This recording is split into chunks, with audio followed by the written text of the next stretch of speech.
Namaste. In this conversational episode, I have talked briefly about Rahu Mahadasha, and I have also covered every Antardasha that happens during Rahu Mahadasha, such as Rahu-Rahu, Rahu-Guru. Every Antardasha I have covered in this podcast. And I have also shared my own personal life experiences when I was going through Rahu Mahadasha, so that you can understand that the other name of Rahu is suffering. But suffering is the sole origin of consciousness. There is no person in this world who has evolved without going through suffering. No person.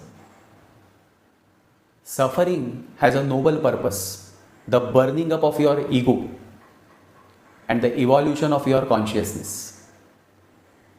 And this suffering comes through Rahu. When the Rahu Mahadasha begins, you suffer more mentally. So there is more of mental suffering. You may attain a lot of wealth, a lot of money during Rahu Dasha, but internally you are never happy. Internally there is no contentment. So Rahu Mahadasha can give you standard of living, can raise your standard of living, but it will never give you quality of living. Standard of living is based on your income. Today you are earning 5,000, tomorrow you may start earning 10,000. Your standard will grow. You will get a new car, a new, better, bigger house. Your standard is growing. But what about quality of life? Quality of life is connected with your peace, with your contentment. How happy, how blissful, how thankful, how grateful you feel every moment. That is what decides the quality of your life. So on this note, let's begin with this conversational podcast with Mohan on Rahu Mahadasha, the 18 years of test and suffering. Let's begin. Namaste and welcome back, dear listeners. Today we are going to discuss one of the most mysterious and challenging phases in Vedic astrology, Rahu Mahadasha. Acharya Addittya Ji, you've often said Rahu blinds us, creates illusions, and yet it can also transform us. But before we dive deep, I'd like to start with something very personal. You once shared that during your Rahu Mahadasha, when you first landed in the US in 2006, being a vegetarian was a big challenge. Could you tell us that story again and how it connects to Rahu Mahadasha?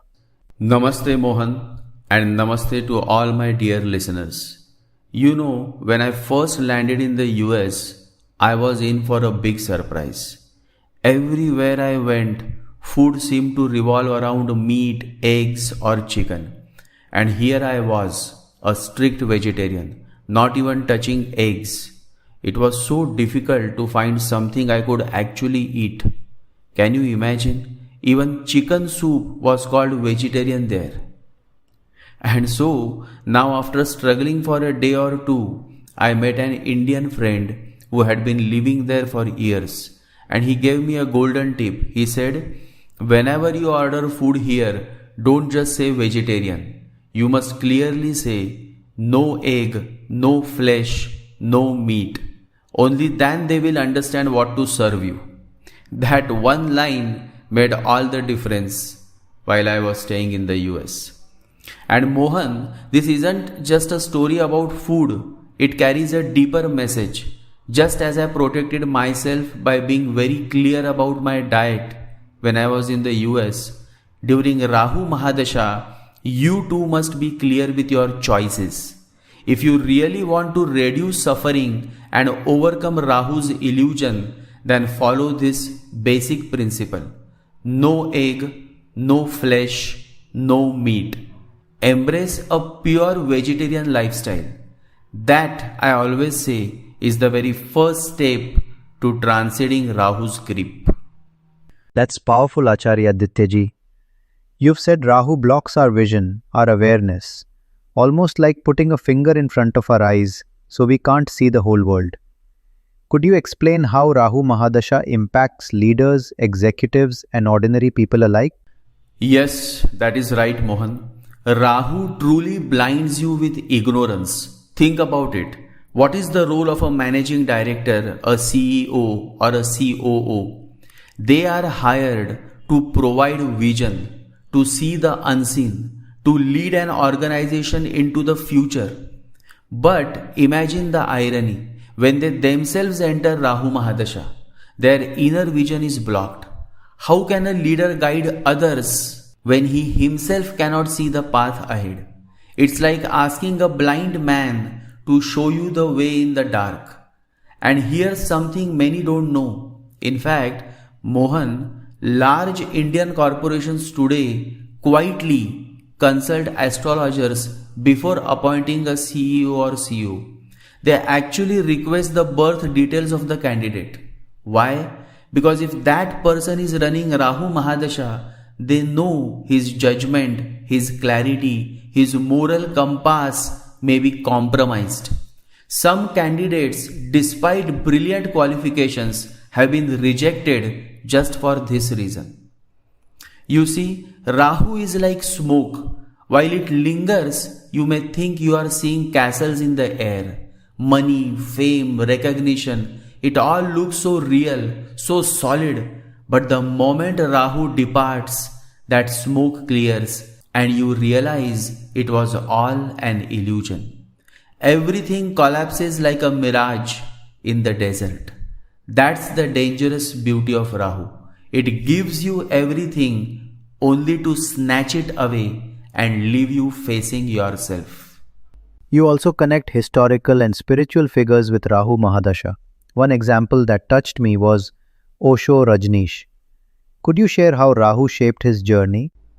Mohan, Osho is a powerful example of Rahu's play.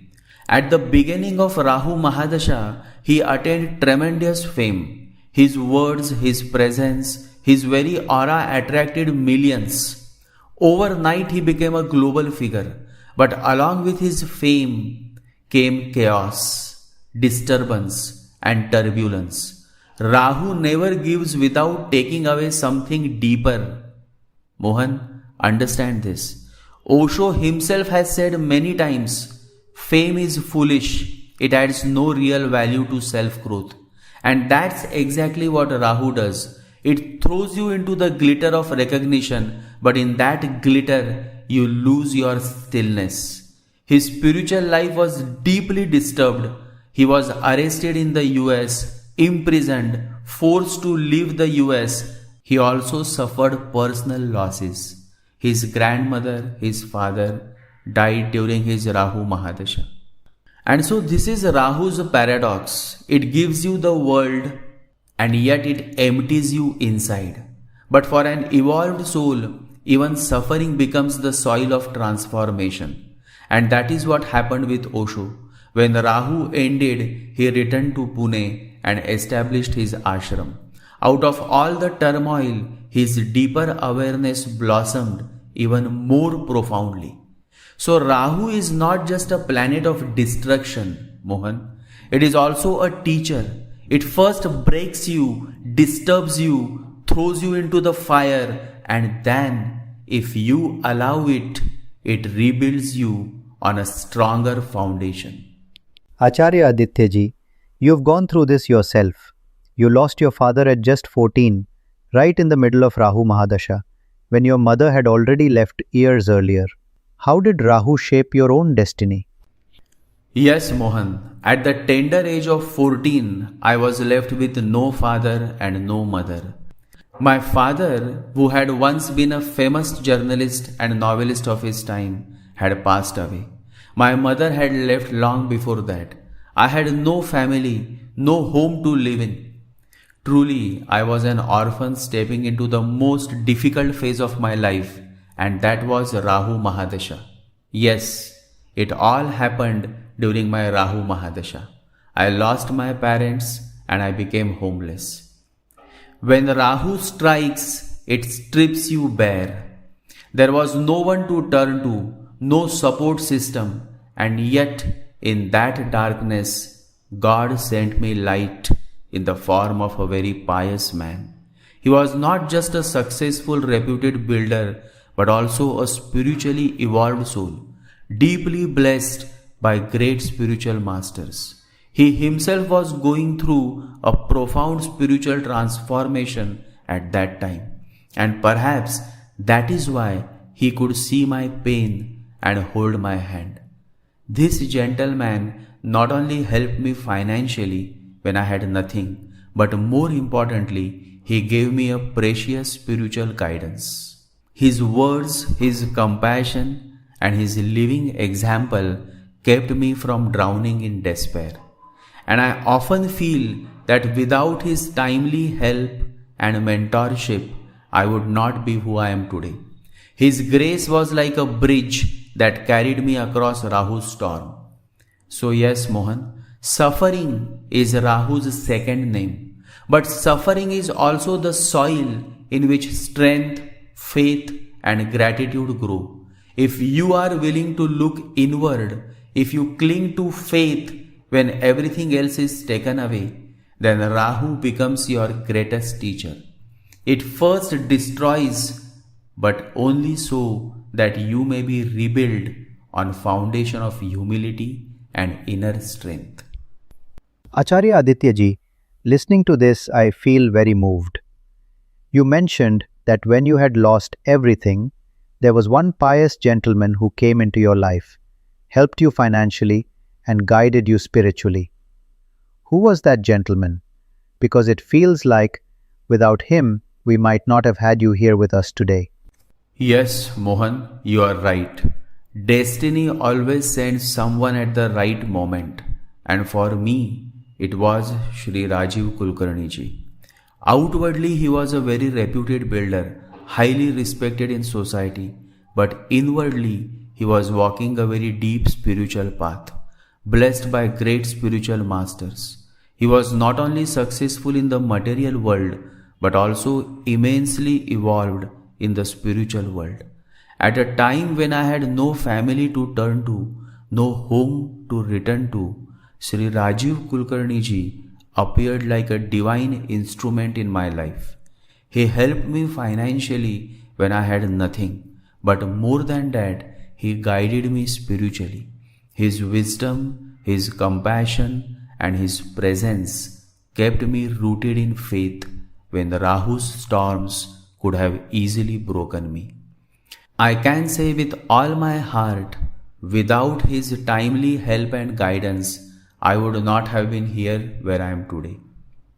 He was the bridge that carried me through one of the darkest phases of my life, and through him I realized that while Rahu Mahadasha takes much away, God always sends grace, sometimes through extraordinary souls like Shri Rajiv Kulkarni Ji.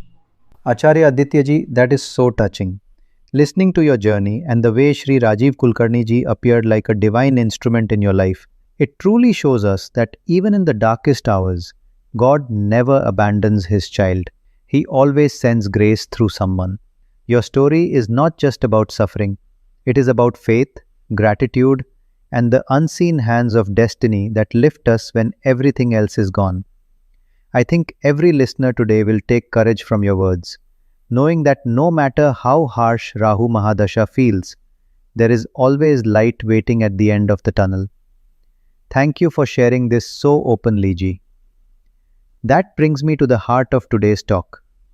Rahu Mahadasha lasts 18 years and is filled with different Antardashas. Rahu-Rahu, Rahu-Guru, Rahu-Shani, and so on. Acharya Addittya Ji, let's begin step by step. Could you tell us first what happens during Rahu-Rahu Antardasha? Yes, Mohan. Rahu-Rahu is like entering a thick dark jungle with no light and no guide.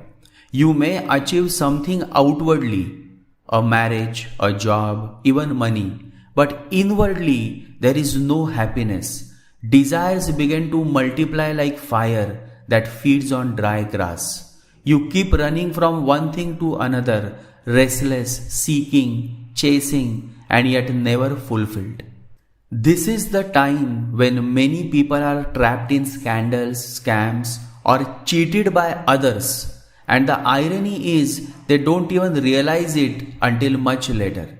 It is as if Rahu ties a black cloth over your eyes. You keep walking, but you stumble again and again.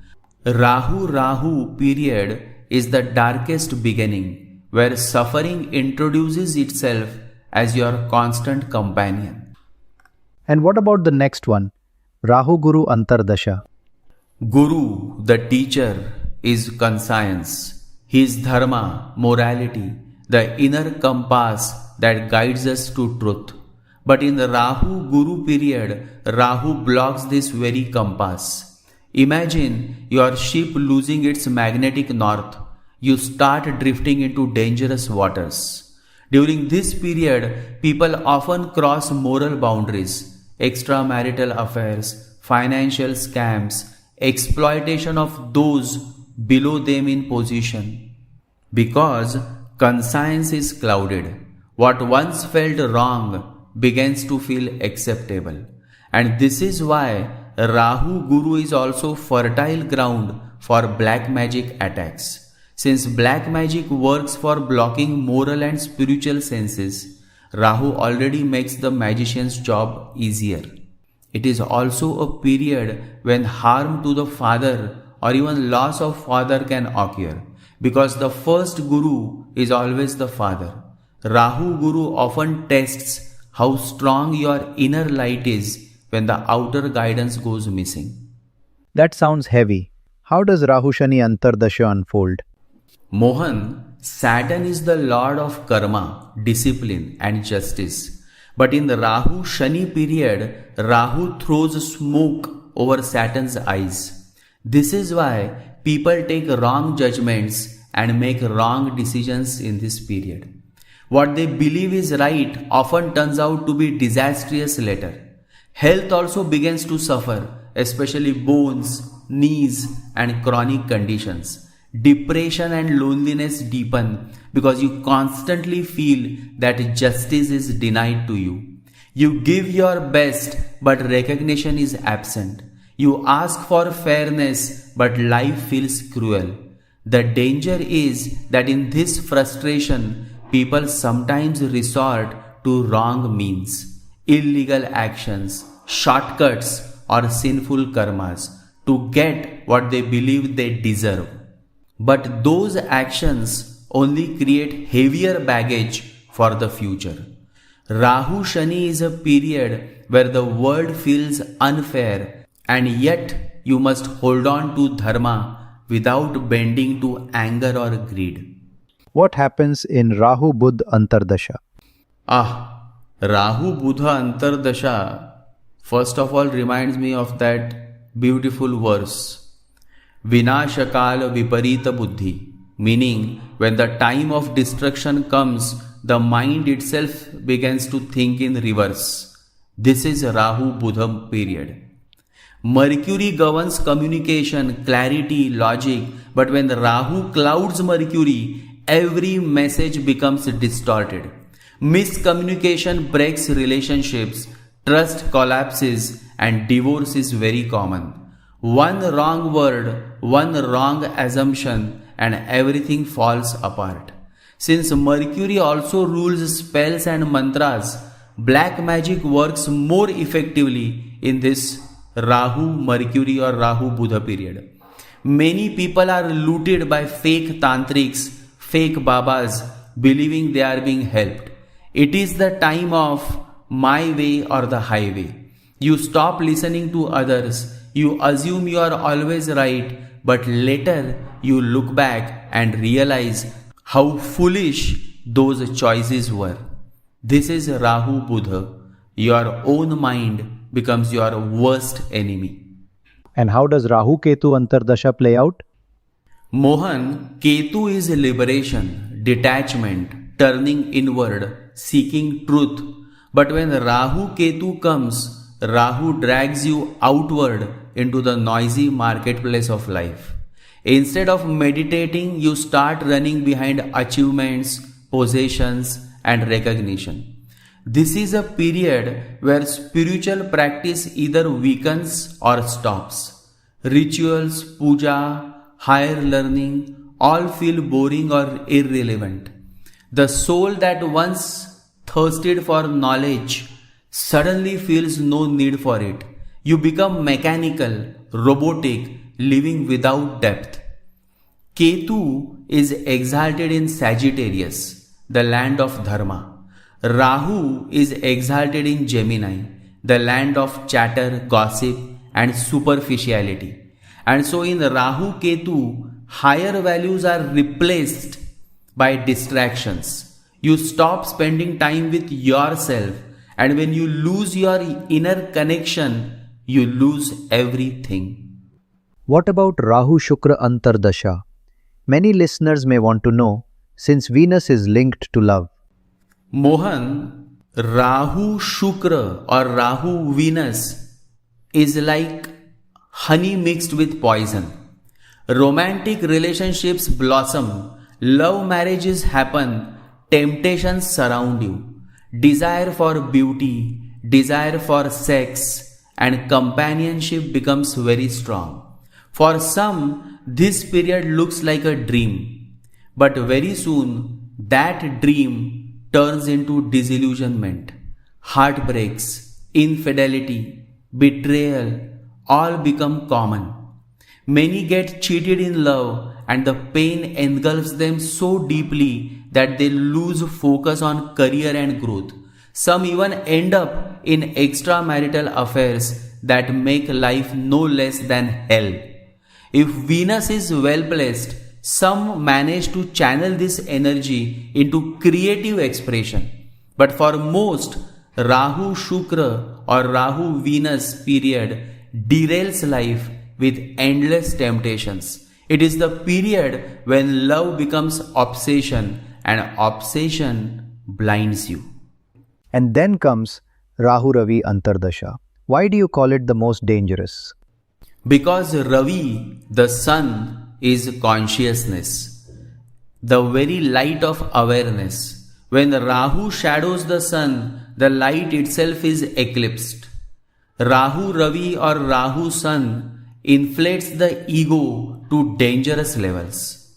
You start believing you are invincible, above rules, beyond consequences. This arrogance leads to scandals, disputes, and exposure.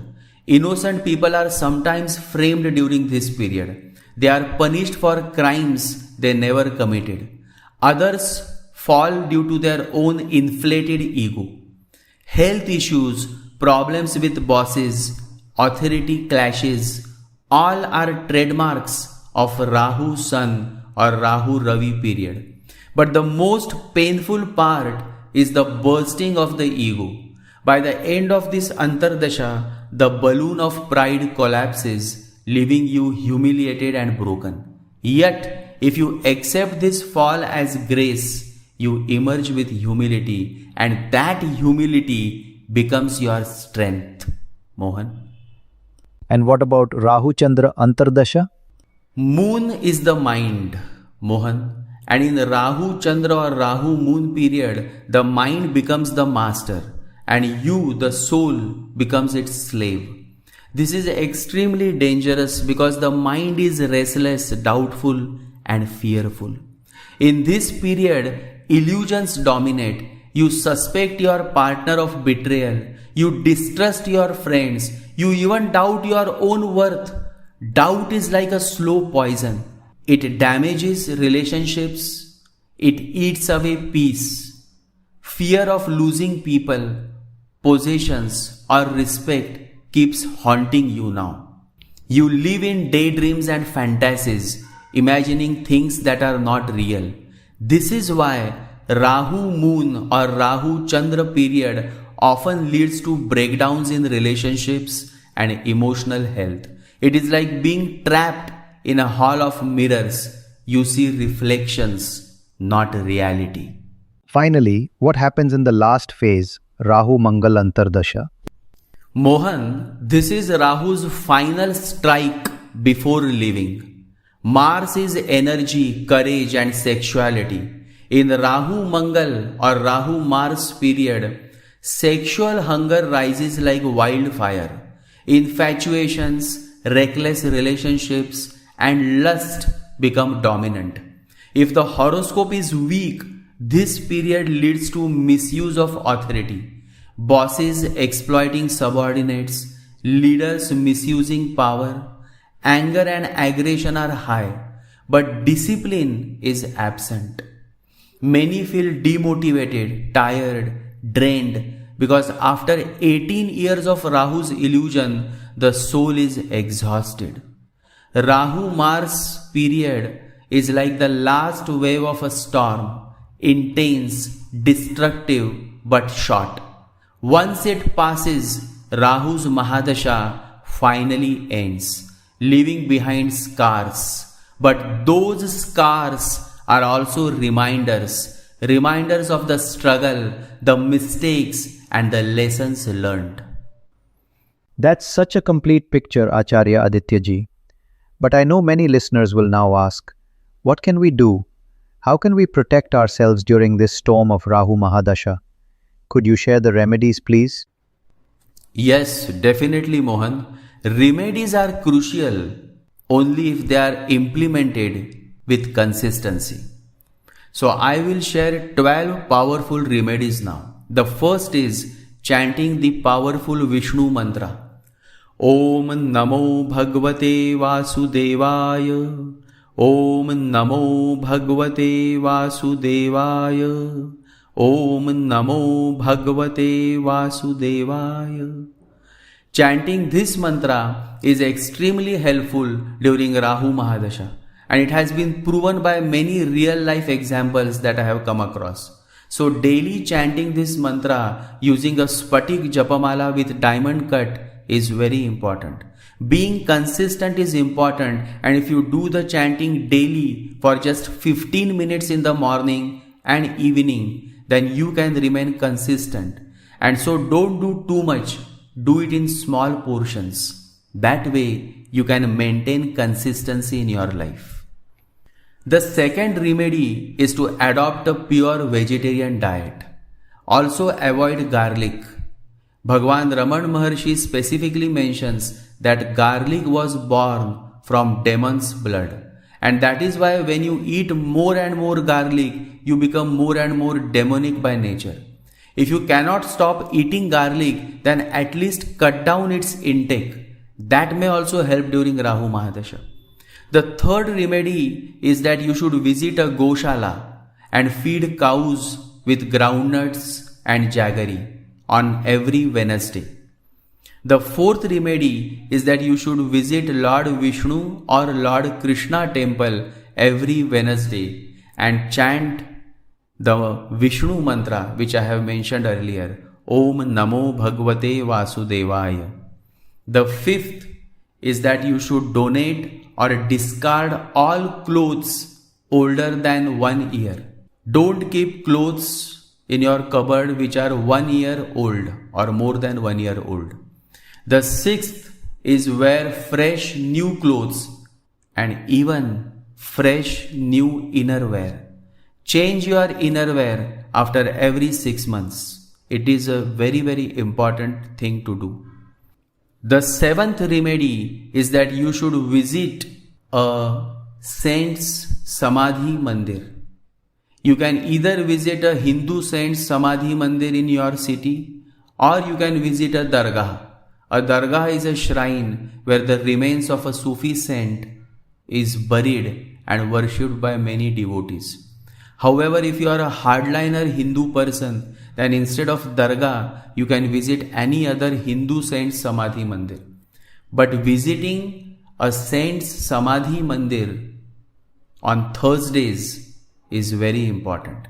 Offer flower garlands, light an incense stick, and just sit there and chant the mantra Om Namo Bhagavate Vasudevaya. Chant this mantra for 108 times, sitting in that holy place. The eighth remedy is that you should wear a Sulemani Hakik of minimum 25 carats in silver only if you quit alcohol. Because Sulemani Hakik is a very, very holy stone.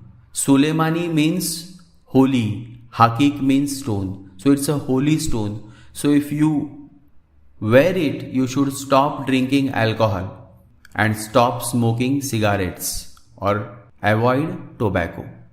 The ninth remedy is that avoid fried salty foods like samosas. Stick to sattvic diet.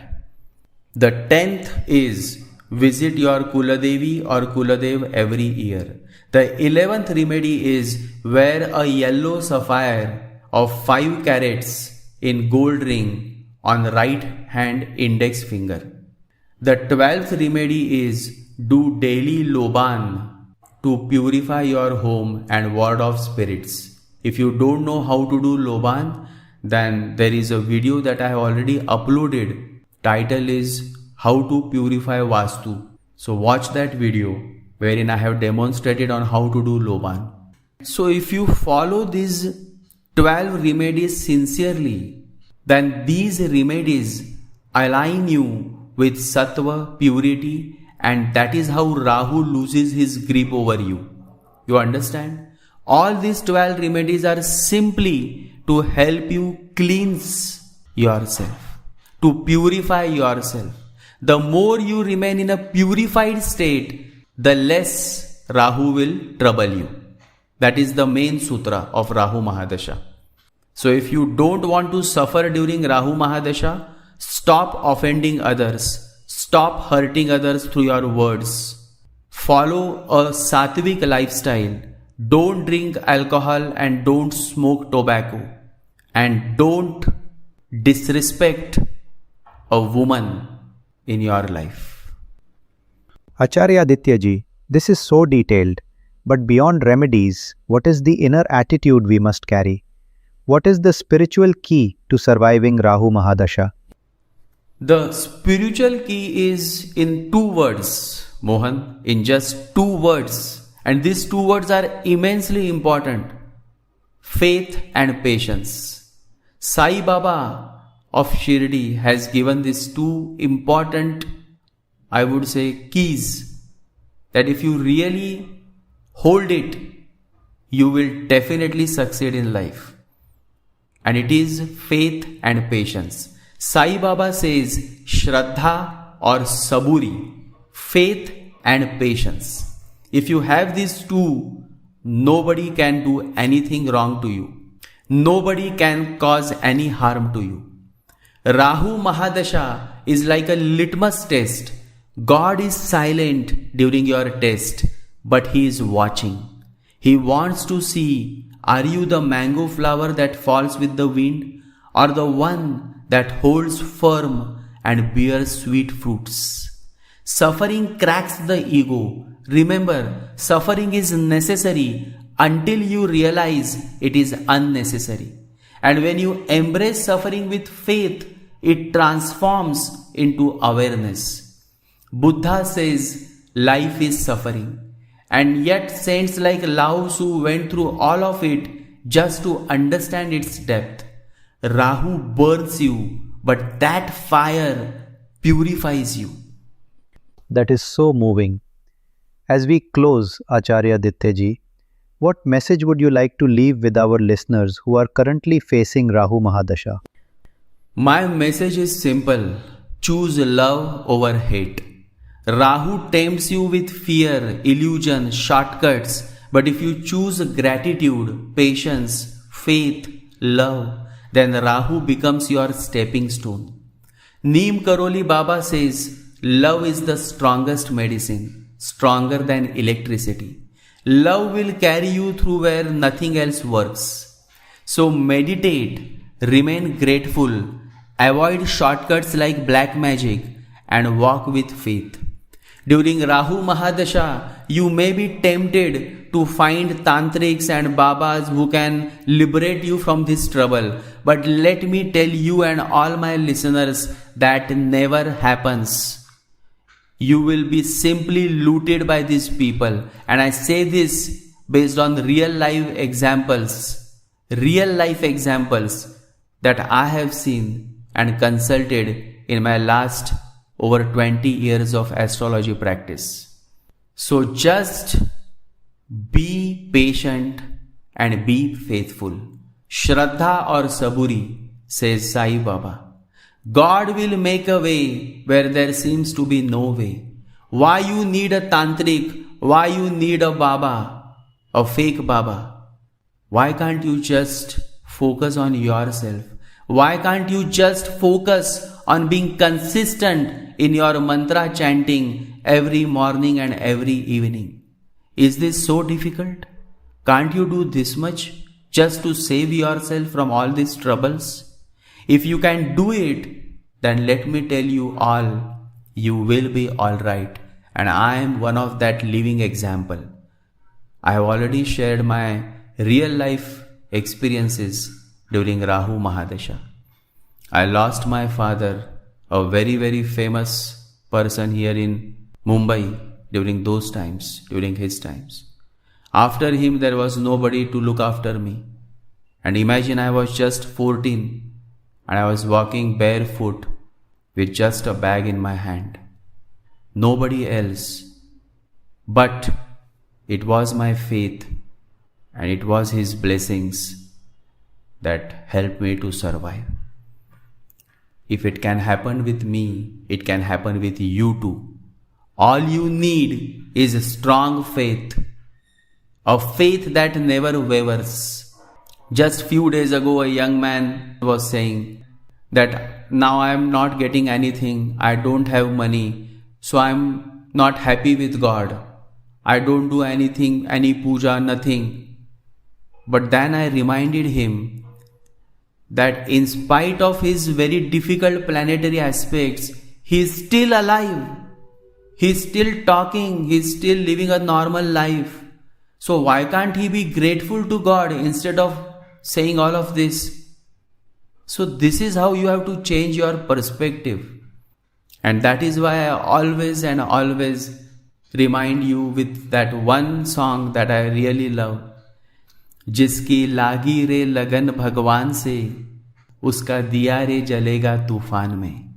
Meaning one who stays connected with God, even in the most difficult storms of life, he will be alright. जिसकी लागी रे लगन भगवान से, उसका दिया रे जलेगा तूफान में. What a beautiful, beautiful song.